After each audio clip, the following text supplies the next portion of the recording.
예수님은 당신의 사역 가운데 언제나 자신이 누구신가를 선포하셨습니다. 당신이 누구신가? 왜 이 땅에 오셨는가? 그리고 장차 당신을 통해서 어떤 인생들을 살아가게 될 것인가? 그 진리를 선포하셨습니다. 여러분, 진리가 뭔가요? 모두가 동의하고 따를 수밖에 없는 법칙이나 어떤 현상을 가리켜서 우리는 진리라고 합니다.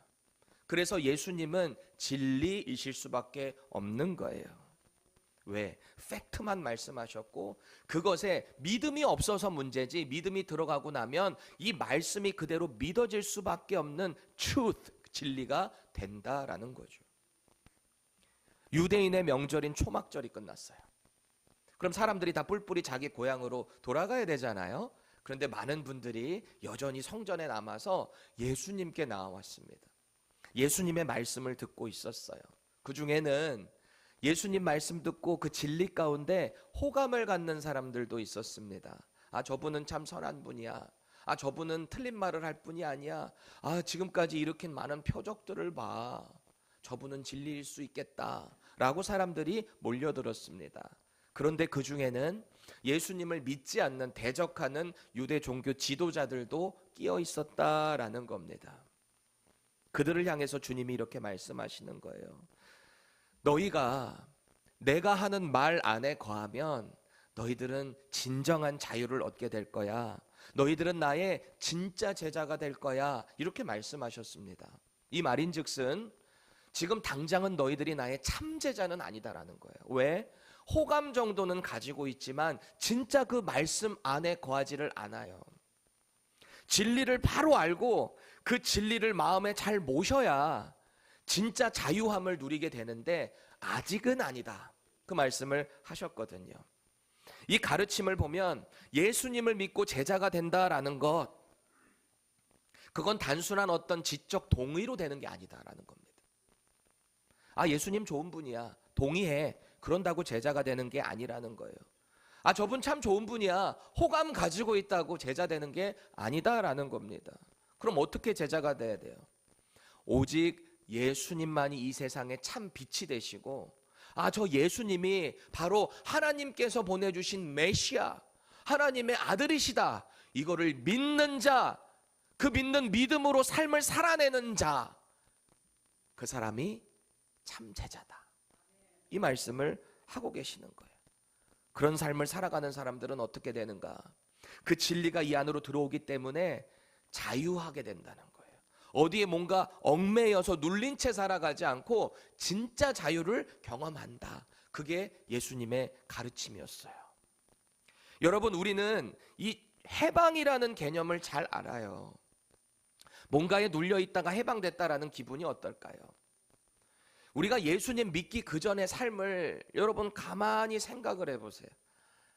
멀리 찾아볼 것도 없어요. 우리가 자유하게 된다라는 거, 예수님 믿기 전에는 이 세상의 죄가 나를 맨날 짓누르고 있었어요.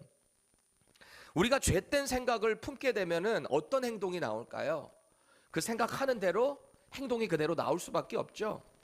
생각하고 있는 거, 아유 내가 저거 가만 안 둬, 아유 얄미워 죽겠어, 이러다가 어느 날 쌓이고 쌓이다가 팍 폭발하면은 그 마음에 생각하는 내용을 빵 터뜨리잖아요. 그래서 말에는 능력이 있고 그 말에는 진심이 들어가 있을 때가 참 많다라는 겁니다.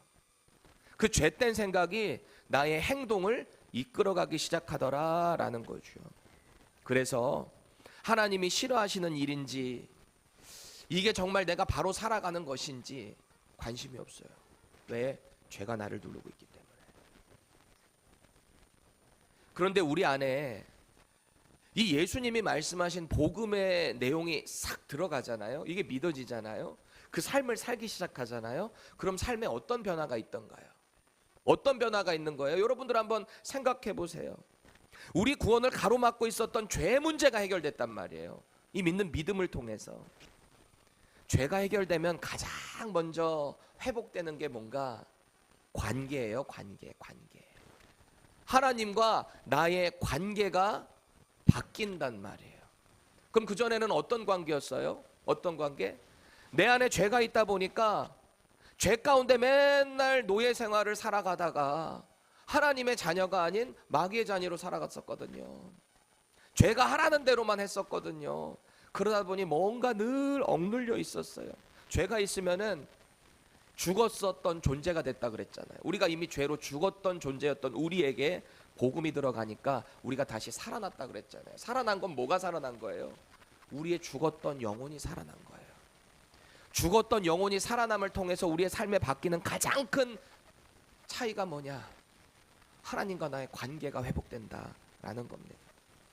관계가 회복되면 어때요? 그분이 뭘 기뻐하시는지, 뭘 싫어하시는지 이거를 의식하며 살아요. 여러분 솔직히 누군가 관계가 나빠지면 이 사람이 좋아하던 싫어하던 관계없죠? 내 멋대로 막 하잖아요. 근데 관계가 좋아지면 어때요? 이 사람 너무너무 사랑하면 어때요? 이 사람 싫어하는 거 하기 싫잖아요. 그게 연애 아니에요? 연애들 해보셨어요? 이 사람 싫어하는데 그거 하고 싶어요? 아니잖아요. 하나님과 나의 관계가 바뀌면 우리가 하나님 좋아하시는 것을 하게 되어 있다라는 겁니다. 물론 우리가 예수님 믿고 난 이후에도 죄에 대한 유혹은 늘 받아요. 그 가운데 죄에서 넘어져서 주저앉아 있을 때도 있어요. 솔직히 있잖아요. 왜 아닌 표정을 하고 계세요? 하잖아요. 그런데 우리가 그 가운데서 소망을 가질 수 있는 이유가 뭔가? 도저히 구원받을 수 없었던 우리의 인생에 이 복음을 주신 분, 그 하나님께서 우리가 때때로 믿음에서 실패해서 주저앉아 있을 때 찾아오셔서 우리를 만나 주신다는 거예요. 다시 우리를 일으켜 세워 주신다는 거예요. 하나님의 거룩한 영, 예수님께서 보내주신 그 보혜사 성령 하나님을 통해서 우리를 다시 믿음의 길로 인도해 주신다라는 사실입니다. 그래서 예수님은 오늘 이 진리를 선포하는 가운데 성전에 몰려든 그 유대인들에게 이 말씀을 하시는 거예요. 내가 이 세상의 빛이다. 내가 하나님의 아들이다.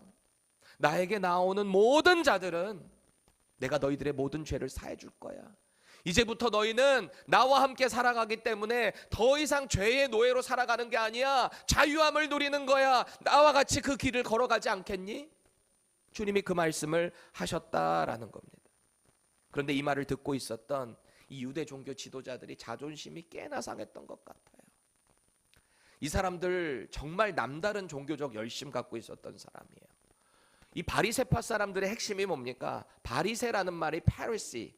이 사람들 뭔가 세퍼레이트 된 사람들이라는 거예요. 뭔가 이 새롭게 율법을 지킴을 통해서 자기네들은 영생을 얻게 될 것이다 라는 어떤 종교적 운동으로부터 발생된 사람들이 이 바리새파 사람들이었어요. 자기네들은 분리되었다는 거예요. 거룩하게 살아가길 원했다는 거예요. 얼마나 대단한 사람들이에요. 율법을 하나도 빠짐없이 지키기 위해서 목숨처럼 지켰던 사람들, 거룩한 사람들이었다라는 거예요, 당시에. 그런데 이런 사람들을 향해서 예수님이 너희들 내 말이 너희 안에 거해야 너희들이 자유할 수 있어.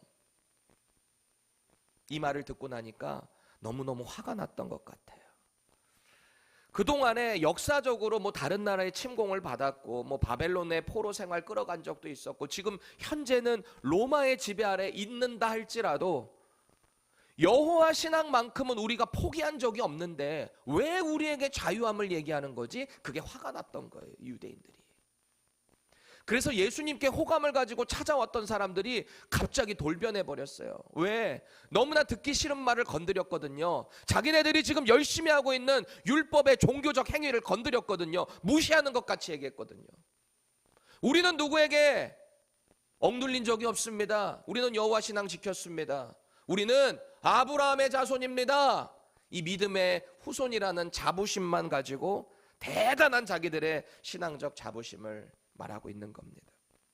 그렇게 오늘 본문에 보니까 예수님과 유대 종교 지도자들 사이에 뭔가의 논쟁이 벌어지기 시작하는데요. 그 논쟁을 일명 아버지 논쟁이라고 부릅니다. 우리 아빠 누군데 너희 아빠 누구야? 아버지 논쟁이에요. 우리는 어떤 아버지 밑에서 살아가느냐에 따라서 인생의 결과가 달라지는 것을 많이 보게 되죠. 정치하는 아버지 밑에서 자란 자녀들은 그 자녀들의 삶이, 생각이, 환경이 그 정치와 관련된 것으로 가는 걸 많이 봅니다. 사업하는 재벌 아버지를 둔 자녀들은 어때요? 그 사업하는 것을 바라보면서 나도 이것에 대해서 이렇게 하면 어떨까라는 사업 관련된 것으로 가는 분들도 있어요. 일반적으로 그렇다는 거예요. 다 그런 건 아니지만. 또 예체능하는 사람을 아버지로 둔 사람들은 어때요? 음악하는 아버지, 지휘하는 아버지, 미술하는 아버지. 뭔가를 하는 직업의 그 은사가 자녀들에게도 이렇게 내려갈 때가 많잖아요. 그 비슷한 걸로 가는 분들을 많이 봅니다. 또 목사님 자녀, 선교사 자녀. 어렸을 때부터 보고 자란 게 그런 것들이니까 결국은 그 길로 가는 사람들 많이 봅니다. 우리 집에도 새 아들들 중에 하나는 일단은 목사하겠다라고 하는데 we'll see, 봐야죠. 일단 예수님부터 믿고 침례를 받고 난 이후에 다시 얘기를 해야죠. 근데 너무 믿고 싶어는 하는데 예수님 믿는 게 의지적으로 됩니까? 성령이 역사하셔야지. 기도할 때 분명히 나는 하나님이 역사하실 것을 믿습니다. 여러분들도 마찬가지예요.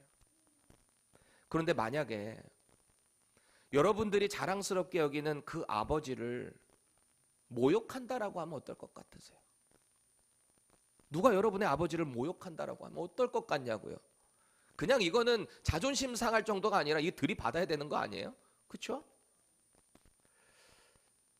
제가 고등학교 때 참 철없이 살았던 것 같습니다. 중학교도 그랬지만 좀 아버지가 목사님인데 좀 사고를 많이 쳤던 것 같아요.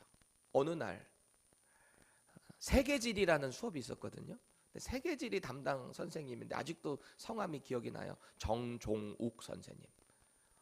이분은 예수님 안 믿습니다. 그리고 좀 말투도 좀 독특하셨어요. 그래서 저를 부를 때마다 항상 민두식이 맨날 저를 이렇게 불렀거든요.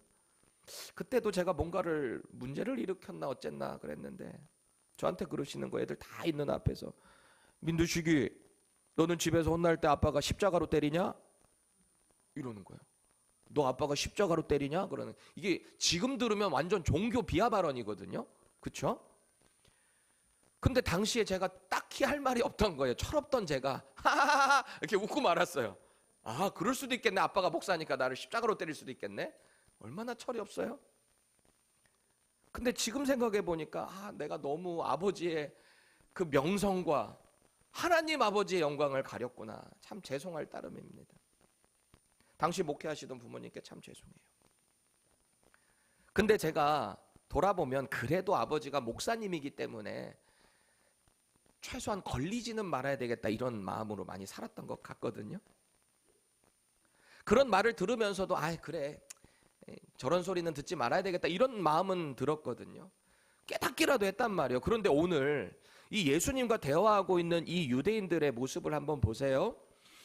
아버지 논쟁이 지금 벌어지고 있어요. 예수님은 하늘로부터 아버지로부터 왔다라고 해요. 근데 그 아버지의 얘기를 하는데 너희들은 그 아버지가 같은 아버지가 아니라는 얘기를 하는 거거든요. 이런 영적인 진리를 먼저 말씀하셨습니다. 너희들 내 말이 너희 안에 거해야 돼. 내가 이 세상에 참 빛으로 왔어. 그래야만 너희 그걸 믿어야만 너희들이 그 하나님의 자녀가 된다. 이런 말씀을 하시는 거잖아요. 죄에 대한 문제 해결을 말씀하신 거잖아요. 내 안에 와야 너희 죄가 사라진다. 그래야 너희들이 하나님과의 관계가 회복된다. 그 말씀하셨던 거거든요. 근데 그 얘기를 딱 듣는 순간 이 사람들이 뭐라고 반응한 거예요? 우리 아버지는 아브라함이다. 당신이 뭔데 우리한테 그런 말을 해? 우리는 언제 눌린 적이 없었는데, 언제나 신앙의 자유를 갖고 있었는데, 그 말을 지금 하는 거잖아요. 우리 이스라엘 아브라함 후손이라는 혈통만 가지고 있으면, 모세를 통해 받은 이 율법만 우리가 가지고 있으면 우리는 영생할 것이다. 이 말을 지금 하고 있는 거예요. 예수님이 누군지 모르니까 이런 말을 하는 거잖아요. 그저 맹목적이고 막연한 믿음만 가지고 있어요. 그냥 이대로만 살면 되는 거겠지. 진짜 진리이신 예수님 앞에서 지금 이런 무식한 발언을 하고 있었다라는 겁니다. 그렇게 예수님과 유대인들의 본격적인 아버지 논쟁이 시작되는데요. 지금 예수님이 그러시는 거예요. 당신은 하나님의 아들이신데 너희들의 아비는 좀 다르다. 자, 37절 우리 같이 읽어보겠습니다. 시작. 나도 너희가 아브라함의 자손인 줄 아노라. 그러나 내 말이 너희 안에 있을 곳이 없으므로 나를 죽이려 하는도다. 아멘. 여기 보세요. 예수님도 유대인들이 그래 너희들 혈통적으로 아브라함의 자손인 거 맞아. 그래 나도 그거 알아. 그 말씀 하시는 거예요. 그런데 이 문장을 보니까 그러나라고 하는 반대를 말하는 접속사가 들어가 있잖아요. 아브라함의 자손인 것은 맞는데 너네 정말 아브라함의 자손이라면 그렇게 살아가면 안 되는 거야. 그러시는 겁니다. 왜일까요? 지금 예수님이 선포하시는 진리의 말씀, 이 말씀 안에 영생이라는 게 들어있잖아요. 근데 이 진리의 말씀이 그들의 마음에 들어갈 틈이 없다는 거예요. 마음에. 여러분, 하나님의 말씀이라는 것은 우리의 마음으로 들어가는 거예요. 마음으로 들어가서 우리의 생각과 뜻을 감찰을 하시니까 우리가 변화되는 거 아닙니까? 우리 신앙생활이라는 게 그런 거잖아요. 이 하나님의 말씀이 우리의 마음에 들어간단 말이에요. 믿어지게 된단 말이에요. 그런데 이들에게는 그 마음이 들어갈 틈이 없어요. 하나님 아버지께서 보내신 아들 예수님을 메시아로 믿지 않기 때문이다라는 건데, 그럼 예수님을 왜 메시아로 안 믿냐는 거예요. 이 사람들 왜 안 믿는 거예요? 자기들의 생각으로 꽉 차 있어요. 자기들이 기대한 메시아의 그 관념으로 꽉 차 있어요. 그러니 진짜 예수님 메시아를 앞에 보고 있음에도 불구하고 자기들 탐욕, 욕심 때문에 그 진리를 받아들이지 못한다. 여러분, 여기서 내 말이 너희 안에 들어가는 것을 너희 틈이 없다 그랬잖아요. 여기 말로 번역된 헬라어 단어를 한번 보셔야 돼요. 여러분 너무나 잘 알고 있는 로고스라고 하는 헬라어 단어입니다. 로고스 많이 들어보셨죠? 무슨 로고스 성경, 뭐 로고스 뭐 사형, 뭐 무슨 로고, 이거 되게 많거든요. 로고스가 도대체 무슨 말이에요? 저기 보세요. 하나님의 말씀, 법령, 도덕적 교육 혹은 교리, 이런 것을 일단 다 받아서 로고스라고 한 겁니다. 요한복음 1장 1절, 사도 요한이 이 요한복음을 기록할 때 그 첫 시작이 예수님이 누구신가로 시작할 수밖에 없었어요. 예수님이 누구신가? 자기가 만난 예수님, 자기의 스승이자 구원자이신 예수님이 누구신가? 이것을 선포하기 위해 1장 1절 뭐라고 말합니까? 태초에 말씀이 계시니라, 그 말씀이 하나님과 함께 계셨으니 이 말씀은 곧 하나님이시다, 이 말을 했잖아요. 자, 근데 여기서 번역된 이 말씀이라는 헬라어 단어가 뭐라고요? 로고스입니다. 오늘 본문에서 말하고 있는 로고스가 너희 마음에 들어갈 수가 없으니 너희들이 도대체가 하나님의 아브라함의 자손이 될 수가 없겠구나, 그 말을 하는 거거든요. 특히 당시에 로마 시대에 있었던 여전히 그리스 철학이 모든 사람들에게 다 젖어 있었거든요. 그 사람들에게 로고스라는 개념을 딱 들이대면은 바로 딱 떠오르는 이미지가 있었어요. 어떤 말씀, 법령 이런 거를 훨씬 넘어서서 그리스 철학 시대 때 그 사상에 의하면 로고스는 뭔가 형이상학적인 존재? 어떤 신의 현현? 그러니까 그리스 철학 그런 거 보면, 그리스 신화 같은 거 보면 신이 막 이 땅에 인간으로 내려오고 막 그런 이야기들이 많이 나오잖아요. 로고스 하면 신의 현현을 딱 떠올렸어요. 그렇게 젖어 있는 사람들을 향해서 사도 요한이 예수님 누구시라고 하는 거예요? 태초에 로고스가 계시니라, 그 로고스가 하나님과 함께 계셨으니 그 로고스는 하나님이시라. 예수님을 그렇게 소개한 거예요. 저는 최근에 우리 교회 새로 등록한 그 새 가족들 중에서 목자로 세우기 위해 목장을 제가 하나 하고 있습니다. 제가 목자예요. 주일에 특별히 시간이 없어서 여러분들과 똑같이 말씀 나눔이 주보에 있는 걸로 리플렉션을 해야 되는데, 목장을 하나 더 새로운 분을 중심으로 해야 되겠다 해서 23주짜리 생명의 삶을 지금 훈련시키고 있는 겁니다.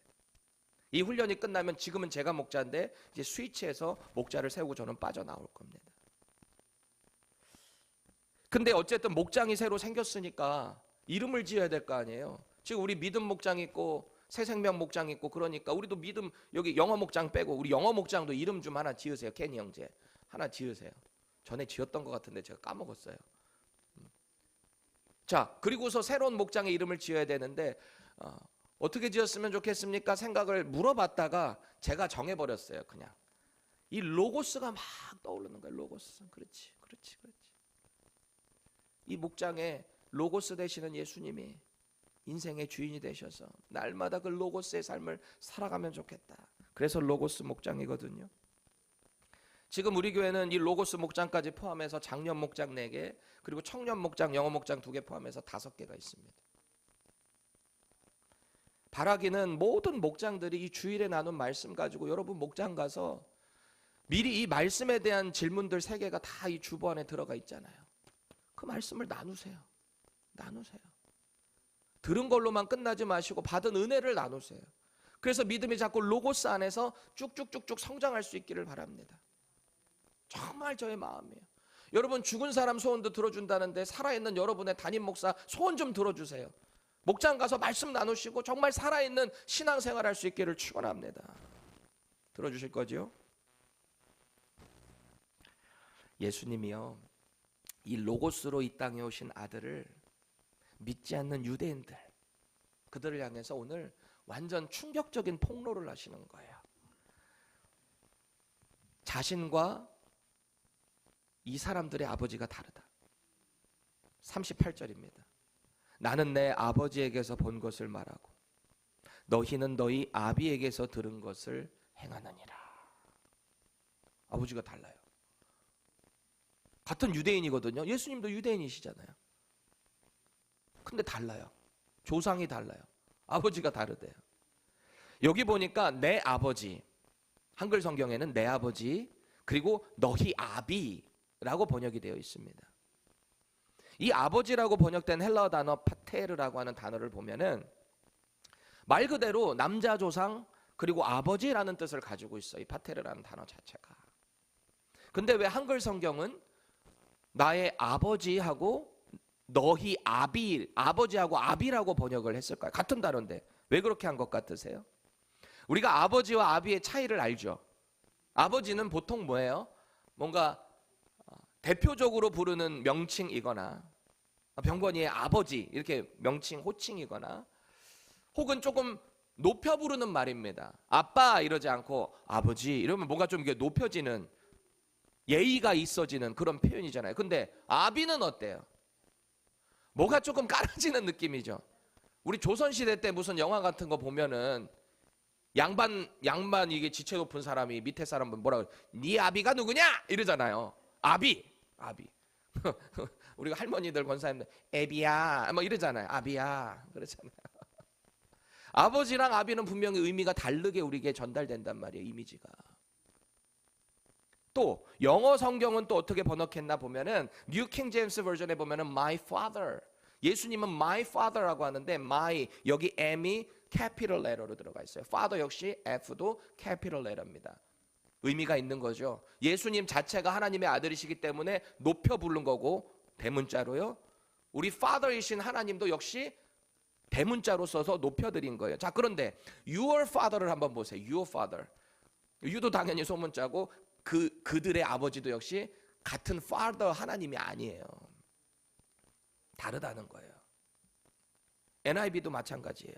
그렇게 번역을 했습니다. NIV는 아예 the father, 예수님의 아버지는 그냥 the father, 모두가 아는 그 하나님 아버지로 받은 것이고 your father는 똑같이 같고요.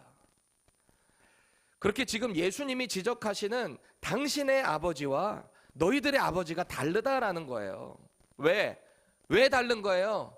로고스를 받아들이지 않았기 때문에, 마음에 들어갈 틈이 없어서 father가 달라요.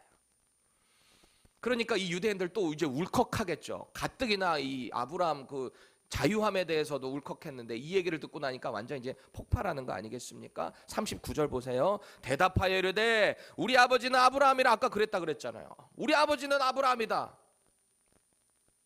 혈통적으로 자기들은 믿음의 조상인 아브라함의 후손이다. 이 대단한 자부심이거든요. 예수님이 그 말 딱 하자마자 바로 또 반박하세요. 39절 그 다음 내용부터 40절 우리 같이 읽어보겠습니다. 시작. 예수께서 이르시되 너희가 아브라함의 자손이면 아브라함이 행한 일들을 할 것이거늘 지금 하나님께 들은 진리를 너희에게 말한 사람인 나를 죽이려 하는도다. 아브라함은 이렇게 하지 아니하였느니라. 아멘. 여기 보니까 유대인들의 실제 혈통은 아브라함 맞아요. 그거는 맞아요.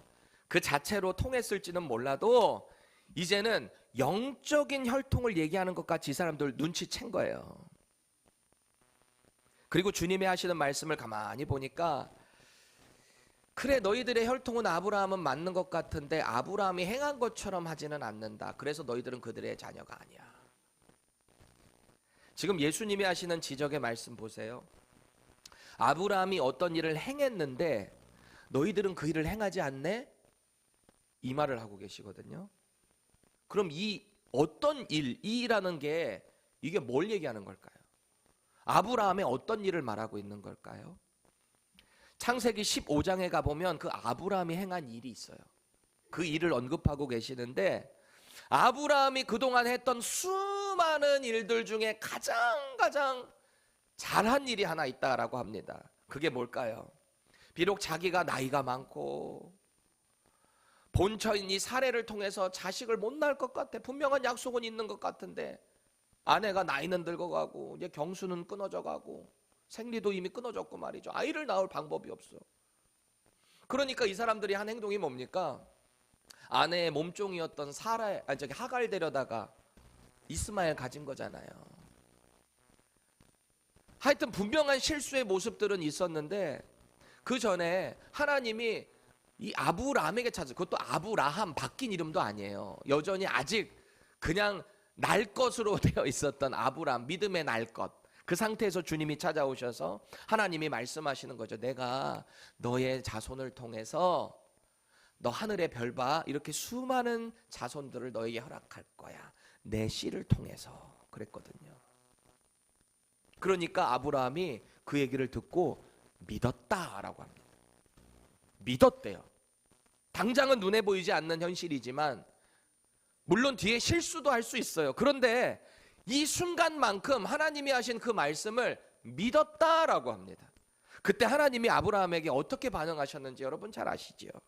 창세기 15장 6절입니다. 아브라함이 여호와를 믿으니 여호와께서 이를 그의 의로 여기시고. 아멘. 믿으니까 의로 여겨주셨다. 이게 핵심이에요. 믿음이라는 게 그렇게 중요한 거예요. 위대한 거예요. 여러분, 의로 여겨졌다라는 말은, 의롭다라는 상태가 보통 어떤 상태입니까? 죄가 없는 상태예요. 죄가 없는 상태. 죄가 있으면 의로울 수가 없잖아요. 하나님의 말씀으로 이 땅에 오신 로고스이신 예수님을 믿기 때문에 의로워진다. 이게 복음이잖아요. 죄가 사라지는 상태가 된다는 겁니다. 이 믿음 때문에. 죄가 사라진다는 상태는 하나님과의 관계가 회복된다는 것이고, 예수의 믿음이 로고스가 그 안에 들어가면 예수님이 그와 영원히 함께 하신다라고 했으니 영원한 생명을 얻게 되는 거 아니겠어요? 이게 다 같은 개념이에요. 구원받는다, 의롭게 된다, 거듭났다, 영생을 얻었다, 그리스도인이 되었다, 예수님의 제자가 되었다, 하나님의 자녀가 되었다. 더 할까요? 계속 할 수도 있을 것 같은데 다 같은 말이에요. 로고스이신 예수님이 내 안에 들어올 때 그렇게 삶이 바뀐다. 영생을 얻는다라는 거예요. 오늘 예수님이 당시 아브라함으로도 이름이 바뀌기 전이었던 그 아브람, 그 상태, 아직 농익지 않은 그 믿음의 상태에서 믿은 그 믿음을 의롭다 여기신 것처럼 아브라함의 그 믿음을 너희들이 본받아야 되는데 너희들은 아직 멀었다. 나를 받아들일 틈이 없구나. 그렇게 지적하시는 거예요. 주님이 그 행위를 기억하신다는 거예요. 우리도 마찬가지잖아요. 우리가 죽었을 때 이미 영혼이 죽었어요. 죄로 인해서 죽었던 상태였던 우리를 예수 믿는 믿음을 주셨던 하나님이시잖아요. 그래서 우리를 살리신 거잖아요. 그래서 너희들은 아브라함의 후손이 아니야. 아브라함의 아들이 아니야. 왜? 너희들은 아브라함이 행한 일을 안 했거든. 그러니까요, 이 사람들이 이제 진짜 폭발한 거예요. 41절 중반절 보세요. 우리가 음란한 데서 나지 아니하였고 아버지는 한 분뿐이시니 곧 하나님이시로다. 이렇게 반격을 한 거예요, 예수님에 대해서. 아까는 분명히 아브라함의 아들이라 그랬거든요, 자기들이. 그런데 예수님의 지적을 이렇게 듣고 보다 보니까 영적인 얘기구나. 그래, 우리는 하나님의 아들이야. 이 얘기를 해버렸습니다. 말을 바꿔버린 거예요. 논쟁이 짙어지니까. 예를 들어 여러분들 이 어린 아이들 싸우는 거 본 적 있으세요? 자기들끼리 싸우는 거 이렇게 본 적 있으세요? 형을 둔 아이가 있다고 합시다. 형을 둔 애가 있는데 얘가 상대편이랑 막 싸우다가 너 우리 형이 누군지 알아? 막 싸우는 거예요. 그 이쪽에서 너 우리 형도 누구다? 니네 형보다 훨씬 더 세거든? 이럴 때 이 아이는 어떤 선택을 해야 될까요? 아, 형으로 안 되겠구나. 그럼 누구로 가야 돼요? 너 우리 아빠가 누군지 알아? 이렇게 가는 거거든요. 지금 그런 그림이에요. 그런 그림이라고요. 유대인들의 입장은 자기들 아버지가 믿음의 조상 아브라함이다 이렇게 했더니 예수님이 그거 아니다 이러니까 우리는 하나님의 아들이다 이렇게 간 거거든요. 예수님이 정말 강하게 한탄을 하세요. 42절 43절은 우리 좀 더 생동감 살려서 새 번역으로 함께 읽어보겠습니다. 시작. 예수께서 대답하셨다. 하나님이 너희의 아버지라면 너희가 나를 사랑할 것이다. 그것은 내가 하나님에게서 와서 여기에 왔기 때문이다. 내가 내 마음대로 온 것이 아니라 아버지께서 나를 보내신 것이다. 어찌하여 너희는 내가 말하는 것을 깨닫지 못하느냐? 그것은 너희가 내 말을 들을 수 없기 때문이다. 아멘. 여기 보세요. 너희들이 정말 믿음의 조상 아브라함의 자손이었다면 하나님의 말씀을 신뢰해서 하늘의 별처럼 그렇게 자손 많아진다 믿은 그 행위를 해야지. 근데 너희들이 그걸 안 하네. 너희들이 정말 아브라함처럼 그 믿음을 갖고 있었다면 너희들은 나를 사랑할 수밖에 없어. 왜? 나는 하나님 아버지로부터 이 땅에 온 하나님의 아들이거든. 이 사람들은 예수님을 알아보지 못해요. 온갖 종교적 전통, 습관, 탐욕, 교만으로 가득 차 있기 때문에 로고스가 들어갈 틈이 없다. 그렇게 예수님은 드디어 자기 자신을 대적하는 유대인의 아비가 누군가를 폭로하세요. 너희들의 아버지가 누군 줄 알아? 지금 그 얘기를 하시는 거거든요. 44절 보세요. 너희는 너희 아비 마귀에게서 났으니 너희 아비의 욕심대로 너희도 행하고자 하느니라. 그는 처음부터 살인한 자요 진리가 그 속에 없으므로 진리에 서지 못하고 거짓을 말할 때마다 제 것으로 말하나니 이는 그가 거짓말쟁이요 거짓의 아비가 되었음이라. 아멘. 이것은 유대인뿐만 아니라 지금 이 말씀을 대하고 있는 모든 인류를 향한 메시아의 선포입니다. 한탄입니다. 유대인들은 지금 입으로는 자기가 하나님의 아들이라고 그랬어요. 그런데 예수님의 눈에 볼 때 이 사람들은 여전히 죄의 마귀의 자녀로 살아가고 있다. 거짓의 아비인 마귀가 저 메시아 아니야. 너 잘 알고 있잖아. 저 사람이 하는 행동 봐, 말하는 거 봐, 살아가는 꼬라지 좀 봐. 어떻게 메시아야. 자꾸 속이는 거예요. 우리의 마음에 진리 안으로 오지 못하게 속이는 거예요. 내 자존심, 내 편견 이런 것들을 다 이용해가지고 진리 안에 거하지 못하도록 한다. 예수님을 통한 완전한 해방을 자꾸 가로막고 있다. 왜? 아비의 자녀이기 때문에, 그 마귀의 자녀이기 때문에 그렇다라는 겁니다. 여러분 아까 읽었던 말씀 특히 이 빨간색 한번 다시 보세요. 너희 아비의 욕심대로 너희도 행하고자 하느니라 그러잖아요. 너희 아비의 욕심대로 너희도 행한다 이 말을 했어요. 여기를 New International Version으로 한번 보세요. 좀 더 의미가 선명해지는데 뭐라 그러냐? You want to carry out your father's desire 그럽니다. 사탄의 desire를 자꾸 캐리온하고 있다라는 겁니다.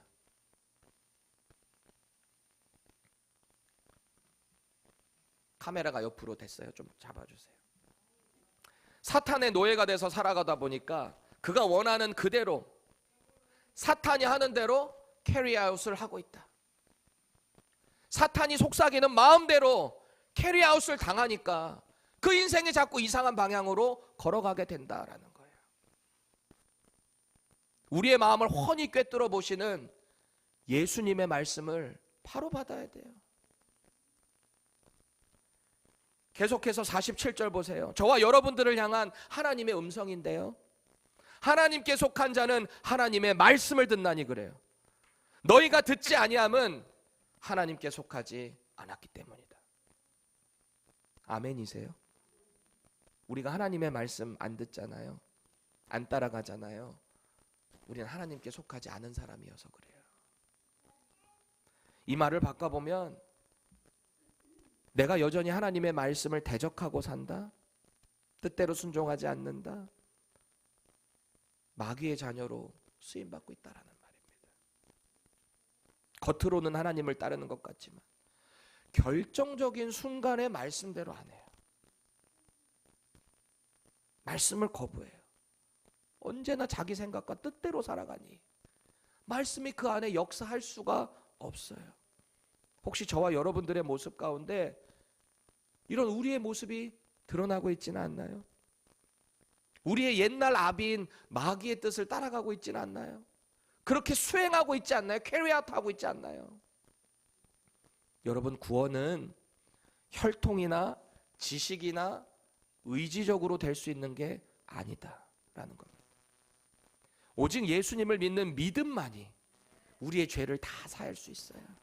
하나님께서 보내주신 구원주 예수님만이 나의 구원자시다라는 믿는 믿음이 있어야 그 예수님께서 성령을 통해 우리를 하나님의 자녀로 인도해 주신다라는 사실입니다. 꼭 기억하세요. 구원은 혈통, 선행, 의지, 행위로 되는 게 아니에요. 오직 하나님의 아들을 믿는 그 믿음 있어야 하나님과의 관계가 달라지는 거예요. 회복되는 거예요. 이게 복음의 핵심이에요. 이게 복음의 핵심이라고요. 관계가 회복되는 거라고요. 스스로에게 질문해 보세요. 나는 어떤 아버지에게 속해 있나? 나의 아버지는 누구신가? 나는 하나님의 말씀을 들을 때 진리를 따르려고 하는 순종의 겸손한 자세가 있는가? 하나님의 말씀을 따를 때 내가 알고 있는 방법이 아니라 이 말씀의 그 진리, 말씀의 방법에 따라서 나는 순종할 준비가 되어 있는가? 아니면 언제나 내 생각이 먼저인가? 혹시 교회적 전통, 어떤 의지적인 동의가 있어야만 내가 따를까 말까 결정하시나요? 아니면 말씀의 본질이 딱 명령할 때 그것에 순종할 준비를 하고 계시나요? 지금부터 준비하셔야 돼요. 믿음으로 준비하셔야 돼요. 말씀의 실력을 키우셔야 돼요. 결국 믿음의 정의가 뭘까요? 믿음이 뭐예요? 하나님의 말씀을 내가 얼마만큼 신뢰하고 따르는가, 여기에 따라서 믿음이 갈라지는 거예요. 말로는 예수님을 믿고 따른다고 하는데 그 삶의 모습을 보면 여전히 이 거짓의 아비인 사탄에게 쓰임받고 있지는 않습니까?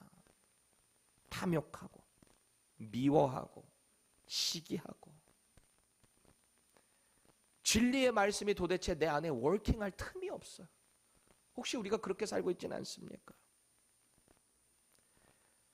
혹 우리 가운데 그런 모습이 있다라고 해도 절망하실 필요 없어요. 아까 제가 그랬잖아요. 우리에게 구원을 허락해 주신 분께서 다시 우리에게 회복의 기회도 허락하신다. 도저히 구원받을 자격이 없었던 저와 여러분들이지 않습니까? 우리끼리 볼 때야 좀 더 착해 보이고 더 뭐 선해 보이고 뭐 그럴 수 있을진 몰라요. 근데 하나님의 눈에 볼 때는 의인이 없는데 하나도 없다 그러시잖아요. 그랬던 우리들에게 이 복음의 말씀을 심겨주셔서 우리를 의롭다, 너희들이 이제 죄가 없다, 너희 안에 있는 내 아들을 내가 보고 있으니 너희들이 너무너무 사랑스럽구나. 이게 복음이잖아요. 믿으시기 바라요. 다시 십자가로 돌이키시면 돼요. 말씀으로 돌이키시면 돼요. 그럼 성령 하나님께서 여러분들의 마음의 틈 열린 그곳을 향해서 쑥 들어가실 거예요. 우리는 하나님의 거룩하신 영을, 성령을 모신 사람들이에요. 귀신의 영을 모시지 마세요. 귀신의 속삭임에 자꾸 속지 마세요. 말씀의 진리로 나아오세요. 여러분 꼭 기억하세요. 하나님이 당신의 백성들에게 거룩하라 라고 명령하셨습니다. 거룩할 방법이 도대체가 없으니까 출애굽한 이스라엘 백성들에게 매뉴얼로 거룩의 방법, 율법을 주셨던 거잖아요. 그런데 율법으로 도대체가 해결이 안 되니까 점점 더 버든을 가고 이상한 방향으로 흘러가고 부작용이 일어나니까 하나님의 계획의 때에 당신의 아들을, 로고스를 이 땅의 신의 현현으로 보내주셨잖아요. 우리는 그 예수님을 모신 사람들이에요. 여러분 여기서 우리 누가 한 사람도 죄 안 짓고 살아갈 사람 어디 있어요? 손 들어보세요. 나 내 의지적으로 결단적으로 나 죄 하나도 안 질 수 있다, 자신 있다. 겉으로만 말고 속으로까지요. 생각하는 모든 것들까지요. 여러분 죄안 지을 자신 있어요?